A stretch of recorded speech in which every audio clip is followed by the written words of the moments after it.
हमारे जीवन में जितने भी तनाव हैं, अशांति और बेचैनियां हैं, उनकी मुख्य वजह है अस्वीकार। जो है जैसा है हम उसको स्वीकार नहीं कर रहे, हम उसको रिजेक्ट कर रहे हैं और हम कह रहे हैं ऐसा नहीं, ऐसा होना चाहिए था, ये ठीक नहीं है, वो गलत है। यह ना हम केवल बाहर के व्यक्तियों पर, वस्तुओं पर, परिस्थितियों पर, घटनाओं पर लागू करते हैं, बल्कि हम खुद के साथ भी ऐसा ही कठोर व्यवहार करते हैं। विशेषकर धार्मिक लोग, अपने आप को आध्यात्मिक समझने वाले, वे स्वयं के प्रति भी बहुत कठोर हो जाते हैं।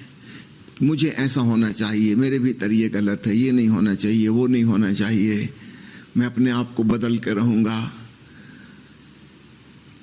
साधारण संसारी दूसरों पे नाराज रहता है, दूसरे गलत हैं। धार्मिक आदमी दूसरों पे तो है ही नाराज, परमात्मा पे भी नाराज है और अपने पे भी नाराज है। वो अपने को भी नहीं स्वीकार कर रहा। मेरे मन में ऐसा क्यों है, मेरे हृदय में ये क्यों आया, ये तो ठीक नहीं है। वो पीछे पड़ा है अपने आप को ठीक करने के। तो हम दूसरों को ठीक करने की कोशिश करते हैं, सुधारने की कोशिश करते हैं, उसमें हम तनावग्रस्त होते हैं। और याद रखना, सफलता कभी हाथ नहीं आती। दूसरा व्यक्ति है, उसका अपना जीवन है, उसकी अपनी पिछली कहानी है, वो उसके ढंग से चलेगा। उसके अपने सपने हैं भविष्य के, जिनको पूरा करने वो आया है। वो आपके सपने पूरे करने नहीं आया। हो सकता है वह आपकी ही संतान हो, मगर वो आपका सपना पूरा करने नहीं आए। उनकी अपनी जिंदगी है, उनकी अपनी दुनिया होगी, आपके अनुसार वो नहीं चलेंगे। तो दूर वालों की तो छोड़ो, अपने पुत्र या पुत्री भी अपनी इच्छा अनुसार नहीं चल सकते। जिनका लालन पालन आपने किया, शुरुआत से संस्कार और विचार सब आपने दिए, जीना आपने सिखाया, फिर भी उनकी अपना निजी व्यक्तित्व है। याद रखिएगा, यहां कोई मशीन नहीं है, रोबोट नहीं है। उनकी अपनी निजता है और वो भिन्नता है उन सब में। हर व्यक्ति दूसरे व्यक्ति से भिन्न है, कोई किसी से सहमत होता ही नहीं। पति पत्नी साथ रहते रहते 40 साल 50 साल हो गए, सहमत नहीं होते किसी बात में।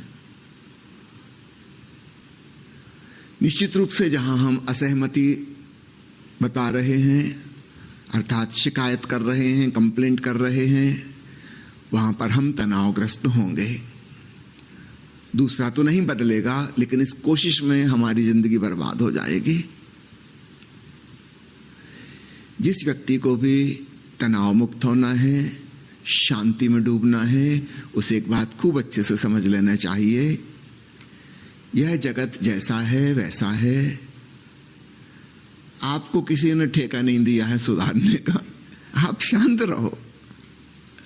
ना आपसे पूछ के किसी ने बनाया है, ना आपसे पूछ के कोई चला रहा है। आप फालतू ही परेशान हो रहे हो।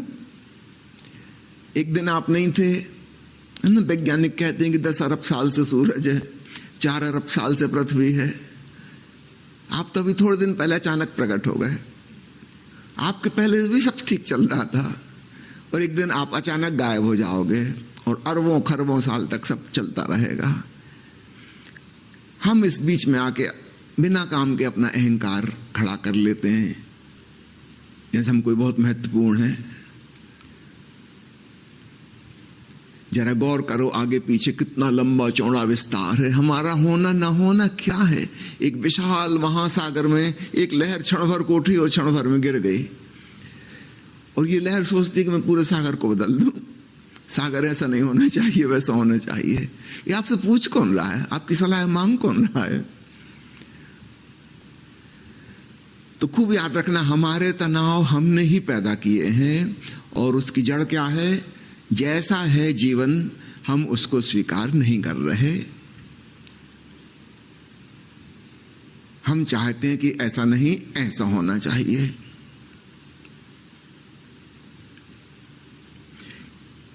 जैसे ही हम स्वीकार कर लेंगे, अचानक हम पाएंगे हम शांत हो गए, हम वर्तमान के क्षण में आ गए। वो जो भविष्य की कामनाएं थी कि ऐसा हो वैसा हो, वो सब वाष्पीभूत हो गई। अतीत पूछ गया, भविष्य गायब हो गया, वर्तमान का यह क्षण रह गया और अत्यंत संवेदनशीलता में हम बहुत प्रसन्नता और शांति की भावदशा में होंगे। जो है सो है, जो नहीं है सो नहीं है। दूसरी चीज, हमारे एक्सपेक्टेशन, अपेक्षाएं हमें दुख देती हैं और तनाव पैदा करती हैं। हमारे मन में एक अलरेडी धारणा बनी है, एक फ्रेम है, पति कैसा होना चाहिए, पत्नी कैसा होना चाहिए, भाई कैसा होना चाहिए, बॉस कैसा होना चाहिए, सबऑर्डिनेट कैसा होना चाहिए। और मजे की बात है, ऐसा आदमी आज तक दुनिया में कभी हुआ ही नहीं, लेकिन हमारे मन में मैथमेटिकल फिगर है, एक फिक्स धारणा है कि ऐसा जो होगा वो सही है, उसके अलावा सब गलत हैं। और मजे की बात है, हमारे इस फ्रेम में आज तक कोई फिट नहीं हुआ, कोई फिट नहीं हुआ। और हम तनावग्रस्त रहते हैं, दुखी रहते हैं, सब पे दोषारोपण करते रहते हैं। भाई लोग जैसे हैं वैसे हैं, ना आप किसी की धारणा में फिट हो सकते, ना कोई आपकी धारणा में फिट हो सकता।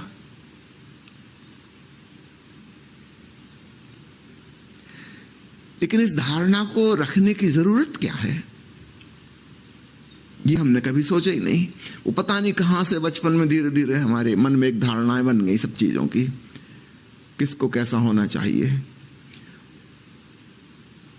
जितना आदर्शवादी आदमी, जितना परफेक्शनिस्ट आदमी, उतना ही परेशान, उसे कुछ अच्छा ही नहीं लगता।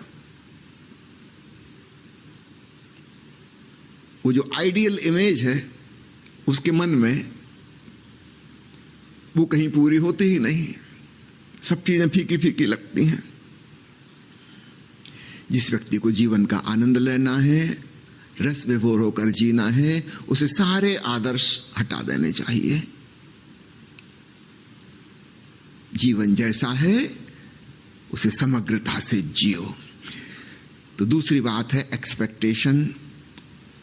ये हमें कोई चीज को स्वीकार नहीं करने देती, हम उसमें मीन मेख निकालते हैं कि ये गलती है, ये गलती है।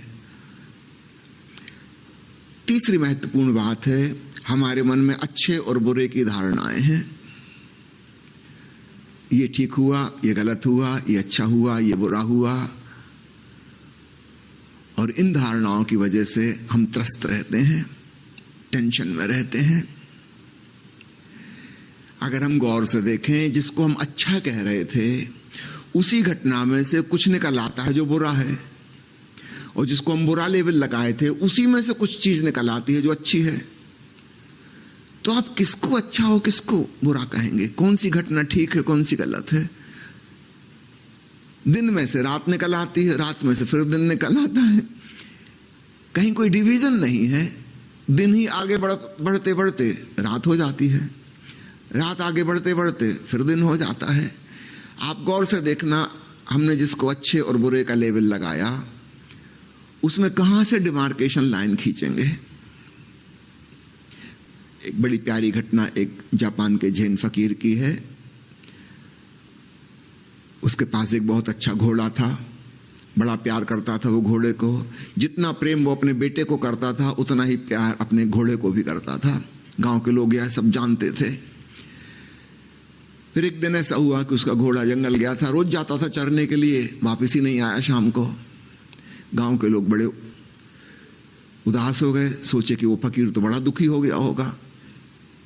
गए उसके पास, सुना है तुम्हारा घोड़ा चोरी चला गया, ये तो बड़ा बुरा हुआ, कोई ले भागा होगा उसको। बहुत सुंदर घोड़ा था, कीमती घोड़ा था। उस फकीर ने कहा, बस इतना ही कहो, घोड़ा आज वापस नहीं लौटा, तुम उस पर ये लेबल नहीं लगाओ कि ये बुरा हो गया, कि बड़ी दुखद बात हो गई। गांव के लोग तो हैरान हुए, वो सोच रहे थे कि फकीर दुखी हो जाएगा। वो तो दुखी हुआ ही नहीं, वो तो जैसा था वैसा ही है। वो कह रहा बस फैक्ट इतना है कि घोड़ा आज शाम को वापस नहीं लौटा। This is the fact. भगवान बुद्ध एक बड़ा प्यारा शब्द उपयोग करते थे, तथाता। तथाता का मतलब है तथ्य ऐसा है, दिस इज द फैक्ट। जीवन ऐसा है, जो चीजें हमारे पास हैं फिर कभी खो जाती हैं, मिली भी तो ऐसी ही थी वैसी खो जाती हैं। आज स्वास्थ्य है आपके पास, कोई पक्का नहीं कल रहेगा। सुंदरता है, कुरूपता आ जाएगी। गरीबी है, अमीरी आ सकती है, अमीरी है, गरीबी आ सकती है। आपका नाम है, यश है, कभी भी प्रतिष्ठा खो सकती है, अपयश और बदनामी हो सकती है। उस फकीर ने कहा चीजें आती जाती हैं, आज घोड़ा नहीं आया, दिस इज द फैक्ट। एक हफ्ते बाद घोड़ा वापस आया। वास्तव में वह चोरी नहीं गया था, जंगल में रास्ता भटक गया था। इस बीच में उसकी जंगल के घोड़ों से दोस्ती हो गई, उसके साथ कोई 1 दर्जन घोड़े और आ गए। गांव के लोग बोले कि ये फकीर तो बड़ा जानकार, इसको पहले ही से पता रहा होगा, कि तो बड़ा शुभ हुआ, मुफ्त में 1 दर्जन घोड़े आ गए। वो सब बधाइयां देने आए। फकीर ने कहा किस चीज की बधाइयां? अरे तुम मालामाल हो गए, 1 दर्जन घोड़े मुफ्त में मिल गए, इनको बेचोगे इतना पैसा आ जाएगा, ये होगा वो होगा। लेकिन गांव के लोगों ने देखा कि फकीर वैसा ही शांत है जैसा पहले था, ना घोड़े के गुमने से दुखी हुआ था और ना 1 दर्जन घोड़ों के आने से प्रसन्न हो गया, जैसा था वैसा है। और उसने पुनः वही कहा कि तुम ये जो लेबल लगा रहे हो कि बहुत अच्छा हुआ, ये लेबल मत लगाओ, कुछ बुरा या अच्छा नहीं होता, बस चीजें होती हैं। गांव के लोगों का तुम्हारी बात हमारी समझ में नहीं आती। फिर ये फकीर का बेटा जो था घुड़सवारी करने लगा, घोड़ों को ट्रेनिंग दे रहा था। ट्रेनिंग देते देते एक दिन एक जंगली घोड़े ने उस बेटे को पटक दिया, उसकी टांग टूट गई दोनों, वह अपाहिज हो गया। उस जमाने में टूटी टांग का इलाज नहीं होता था। गांव के लोग फिर आए, सोचा कि फकीर बिल्कुल उदास हो गया होगा, जवान बेटा, दोनों टांगें टूट गई, जिंदगी भर बेचारा अपाहिज लाचार रहेगा, कैसे गुजरेगी इसकी जिंदगी।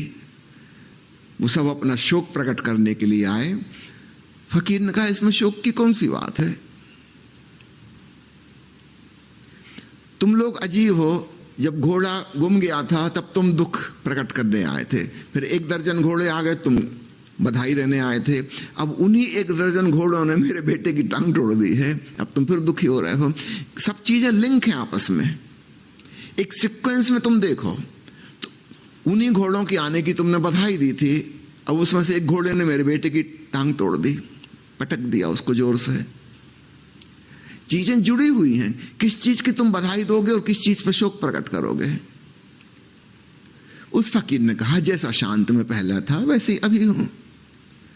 हाँ, ये तथ्य है कि बेटे की टांग टूट गई, बड़ी तकलीफ में है, दिस इज द फैक्ट, तथ्य ऐसा है तथाता। लेकिन इसमें से सुख या दुख निकालना हमारे इंटरप्रिटेशन की वजह से होता है, हमारी व्याख्या, हम उस घटना की कैसी व्याख्या करते हैं। उस फकीर ने कहा मैं कोई भी व्याख्या नहीं करता। फिर कुछ दिनों की बात है, पड़ोस के सम्राट ने इस राज्य पर आक्रमण किया जहां फकीर रहता था। ये राज्य की सेना छोटी थी और सम्राट ने आदेश दिया कि जितने भी जवान लोग हैं वे सब सेना में भर्ती होंगे कंपलसरी, तभी हम लड़ पाएंगे उस दुश्मन से, नहीं तो लड़ नहीं पाएंगे। तो गांव के जितने युवक थे सबको जबरदस्ती सेना में भेज दिया गया। यद्यपि पक्का नहीं था कि जीत पाएंगे, क्योंकि दुश्मन बहुत बड़ी सेना लेके आया था। हो सकता है ये सब गांव के युवक शहीद ही हो जाएं, शायद इनकी लाश ही वापस लौटेंगी। लेकिन फकीर के बेटे को सेना में भर्ती नहीं किया गया, क्योंकि वो तो लंगड़ा था। गांव के लोग हाहाकार करते हुए फकीर के पास आए कि तुमने ठीक ही कहा था कि अच्छे बुरे का लेबल ना लगाओ। अरे तुम कितने सौभाग्यशाली, तुम्हारा बेटा, तुम्हारी आंखों का तारा कम से कम तुम्हारे सामने तो है, हमारे बेटे तो गए। अच्छा हुआ इसकी टांग टूट गई, कम से कम तुम्हारे साथ जिंदगी भर रहेगा। तो हमारे बेटे तो अब कोई उम्मीद नहीं है कि वो वापस लौटेंगे, तो शहीद ही हो जाएंगे। फकीर ने कहा जरा गौर से देखो फिर से सीक्वेंस में, तुमने जिस चीज को बुरा कहा था अब फिर वो अच्छी लगने लगी। अच्छा हुआ टांग टूट गई थी। तुम कितने जल्दी लेबल लगाते हो अच्छे और बुरे का। जब हम लेबल लगाते हैं हम उत्तेजित हो जाते हैं, सुखी अथवा दुखी हो जाते हैं। याद रखना, सुख और दुख दोनों उत्तेजनाएं हैं। पुनः दोहरा दूं, सुख और दुख दोनों उत्तेजना हैं। इन दोनों के पार शांत चेतना है। अगर हम कोई लेबल न लगाएं घटनाओं पे,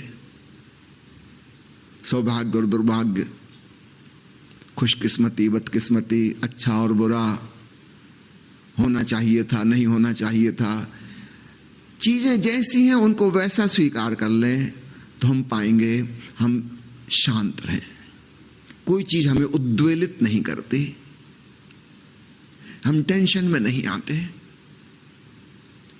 भगवान बुद्ध इसको कहते थे तथाता, एक स्वीकार भाव, जैसा है। हम विचलित नहीं होते। और यही बात फिर स्वयं के ऊपर भी लागू हो जाती है। हम जैसे हैं तो हैं, अपना भी स्वीकार हो जाता है तो दूसरों से शिकायत गई, परमात्मा से शिकायत गई, और अंततः स्वयं के प्रति भी जो शिकायत रहती है कि मुझे ऐसा होना चाहिए था, वैसा होना चाहिए था, ये मेरा आदर्श है, वो सब भी ड्रॉप हो जाता है। हम आदर्शवादी नहीं होते, फिर हम तथ्यवादी होते हैं। और सदाबहार शांति हमारे भीतर रहती है। अभी भी सब कुछ वैसे ही होता रहेगा दुनिया में जैसा होता था, लेकिन अब हम वो इंटरप्रिटेशन उसका नहीं करेंगे, हम कोई व्याख्या उसकी नहीं करेंगे, क्योंकि हमें समझ में आ गया कि हमारी व्याख्या से हम दुखी होते थे, तनावग्रस्त होते थे। समझो शाम का समय है और सूरज डूब रहा है और आपके मन में विचार आएगा कि अभी नहीं डूबना चाहिए, तो मेरा एक फलाना काम पेंडिंग पड़ा था, तो अंधेरा हो जाएगा, काम नहीं हो पाएगा। क्या आपके चाहने से सूरज नहीं डूबेगा, रुक जाएगा थोड़ी देर? नहीं होगा ना। सूरज को पता भी नहीं हमारा, लेकिन हम परेशान होंगे कि कैसा नालायक सूरज इतनी जल्दी डूब गया। अरे 5 मिनट रुक जाता तो मेरा काम पूरा हो जाता है, अब अंधेरे में मुश्किल होगी। नहीं, अस्तित्व अपने ढंग से चल रहा है, हमारे तरीके से नहीं चलेगा।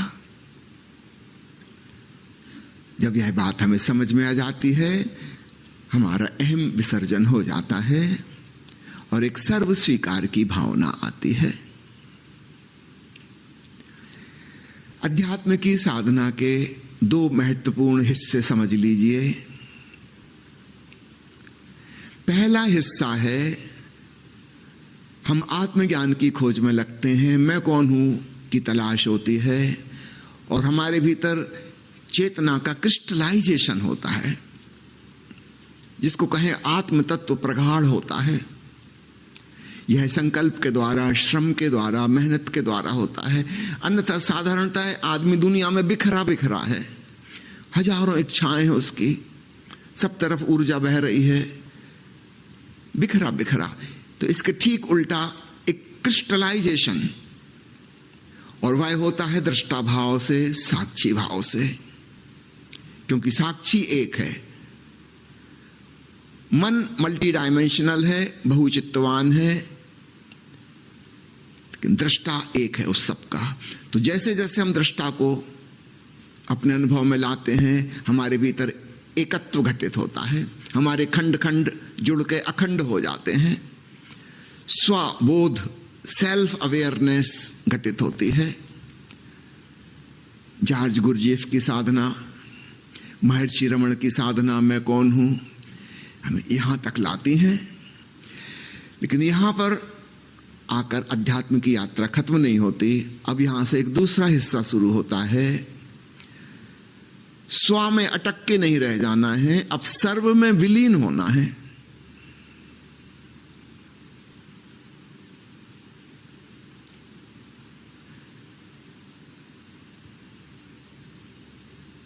मैं क्या हूं यह जान लिया,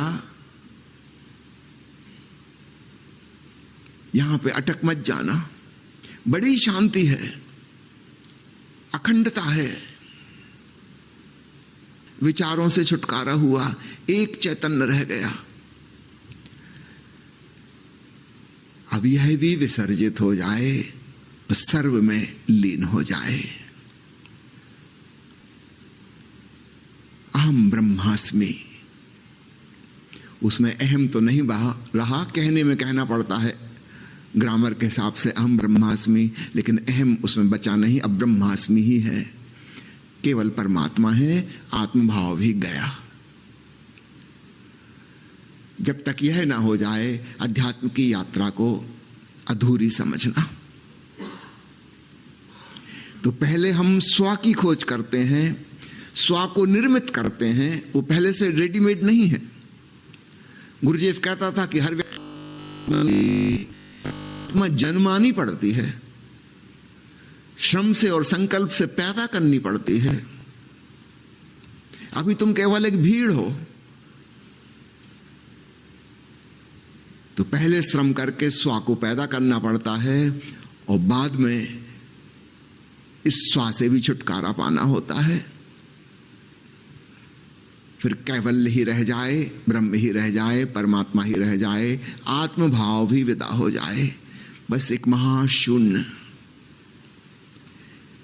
इसलिए बुद्ध इनकार करते हैं कि आत्मा नहीं है, वे अपने अनुभव से कह रहे हैं।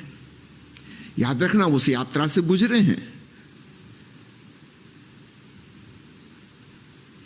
6 साल तपस्या करके आत्मा को जन्माया और फिर छोड़ दिया। बाद वाली बात बता रहे हैं कि महाशून्य है, मैं भी नहीं हूं। इसको ऐसा कह सकते हैं कंट्राडिक्टरी टर्म्स में कि self realisation means realisation of the fact that there is no self. थोड़ा मुश्किल होगा समझना कि आत्मज्ञान का अर्थ है इस बात का ज्ञान कि आत्मा है ही नहीं, मैं हूं ही नहीं। ये विराट अस्तित्व है। ओशो से कहते हैं दिव्यता, भगवत्ता, क्योंकि भगवान नाम देने में, ब्रह्म नाम देने में भी मुश्किल, हमको लगता वहां भी कुछ व्यक्तित्व है। नहीं, व्यक्तित्व नहीं है। There is no personality, only a quality of divinity, godliness. God की बजाय godliness, not a personality but a quality. और वो हमारी व्यक्तिगत नहीं है, वो पूरी एग्जिस्टेंशियल है। आप ओंकार श्रवण करते हैं, बताइए ओंकार किसका है? आपका, आपके पड़ोसी का, किसी जाति का, किसी भाषा का, किसी देश का है? कहां से कहां तक आपका है, कहां से दूसरे का शुरू होता है? नहीं, वह नाद ब्रह्म है। ब्रह्म में कहीं कोई सीमा रेखाएं नहीं खींच सकते। तो दृष्टा भाव में हम एक बिंदु पर आते हैं, स्वयं के होने का ठीक ठीक एहसास होता है और बाद में फिर यह भी छूट जाता है। वहां पे अटक नहीं जाना है। और इसलिए तथाता भाव, समर्पण भाव, लेट गो, आप जो भी नाम दें, सरेंडर, अहम विसर्जन। हमारे देश में अद्भुत प्रथा है। अभी थोड़े दिन पहले गणेश चतुर्थी आई, कितनी मेहनत से लोग मूर्तियां बनाते हैं, सजाते हैं, खूब भाव से पूजा पाठ करते हैं, प्रार्थना करते हैं, आरती उतारते हैं, उत्सव मनाते हैं और 10 दिन बाद जाके पानी में विसर्जन कर देते हैं। ऐसा किसी अन्य धर्म में नहीं होता कि बनाया भी और फिर मिटा भी दिया। इसको एक चीज का प्रतीक समझना। ऐसे ही हमको अपने भीतर पहले स्वयं को निर्मित करना है और फिर स्वयं से छुटकारा भी पाना है। वो हमेशा हमेशा के लिए नहीं है, थोड़ी देर के लिए ठीक। इसलिए साक्षी की साधना आरंभिक साधना है, तथाता की साधना लेटर हाफ, बाद वाला। तो दृष्टा भाव पूर्वार्ध है साधना का और समर्पण भाव उत्तरार्ध है, और दोनों से मिलकर पूरी यात्रा होती है।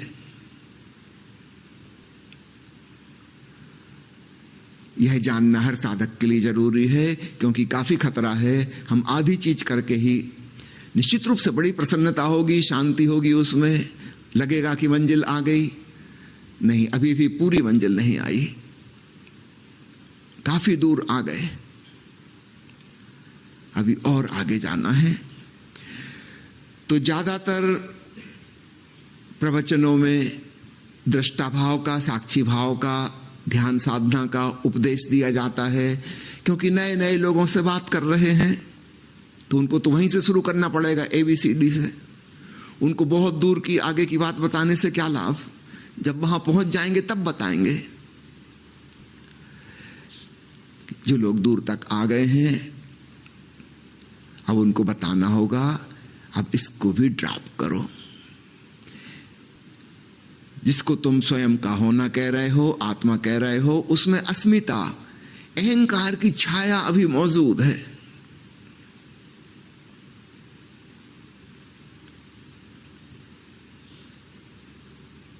छाया मौजूद है और उसका दुष्प्रभाव पड़ रहा है। अब इसको भी जाने दो, तब सर्व स्वीकार, सब कुछ स्वीकार हो जाता है। जीवन ही नहीं, मृत्यु भी स्वीकार हो जाती है। दूसरे की नहीं, अपनी भी स्वीकार हो जाती है।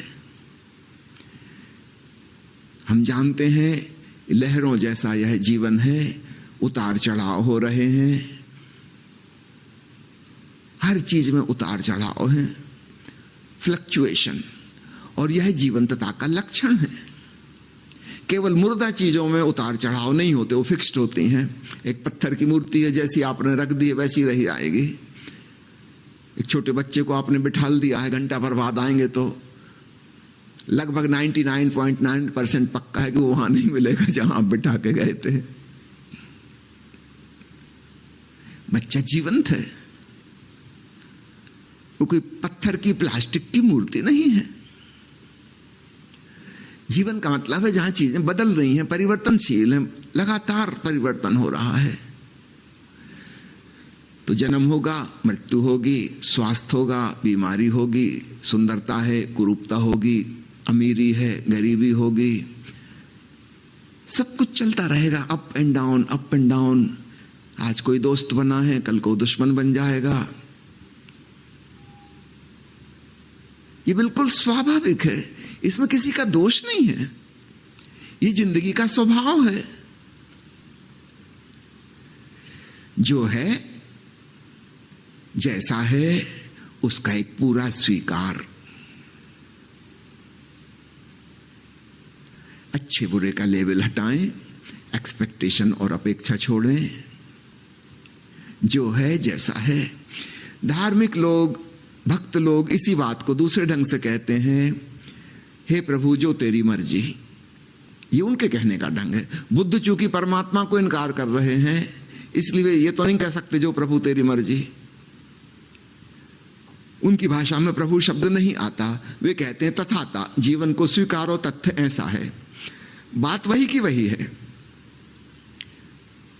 कोई कह सकता है कि जो भगवान की मर्जी, नियति में ऐसा लिखा है। ये नियति और भाग्य की धारणा बहुत महत्वपूर्ण हो सकती है, ठीक से समझी जाए तो हम बिल्कुल निश्चिंत हो जाएंगे, सारे तनाव समाप्त हो जाएंगे। लेकिन नासमझों ने उसको कुछ दूसरा ही रंग दे दिया। वे कहते हैं भाग्य में जो लिखा है सो होगा, इसलिए हम क्यों करें कुछ, हम हाथ पे हाथ धरे बैठे हैं। लोग निष्क्रिय हो गए, अकर्मण्य हो गए, आलसी हो गए, कर्म करना छोड़ दिया। कहते भगवान की जो मर्जी होगी होगा। ये मतलब नहीं था। भाग्य की धारणा का अर्थ यह था कि तुम चिंता मत करो, तुम अपना कर्म करो, फल की आसक्ति मत करो। निष्काम कर्म भगवान कृष्ण की जो देशना है, वो भावार्थ था नियति का। चिंता लेने की जरूरत नहीं। पिछले 50-60 सालों में आदमी की चिंता का स्तर बहुत ज्यादा बढ़ा है। इतना चिंतित आदमी, एप्रीहेंशन वाला, फियर और फोबिया वाला कभी नहीं था जैसा आज है।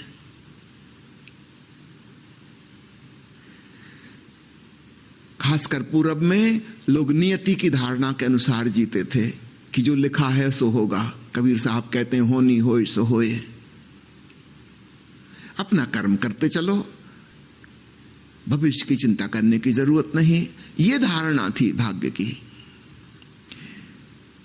आधुनिक जगत में पश्चिमी प्रभाव से धीरे धीरे हमारी भाग्य की धारणा छूट गई हमसे। 2-3 पीढ़ियां ये जो बीती हैं पिछले 50-60 साल में, इसमें धीरे धीरे हम कहने को ही भारतीय रह गए हैं। हमारी बुद्धि भी पश्चिमी हो गई है और जैसा तनाव वहां है वैसा ही धीरे धीरे पूरब में व्याप्त हो गया है। भले ही गांव में अभी नहीं हुई है बात, लेकिन शहरों में तो लगभग वैसा ही हो गया है जैसा पश्चिमी मुल्कों में है। हर आदमी टेंशन में है। प्यारे मित्रों, इस बात को गौर से समझना, इस विराट जगत में हम हैं कौन टेंशन लेने वाले। Just relax and enjoy this moment.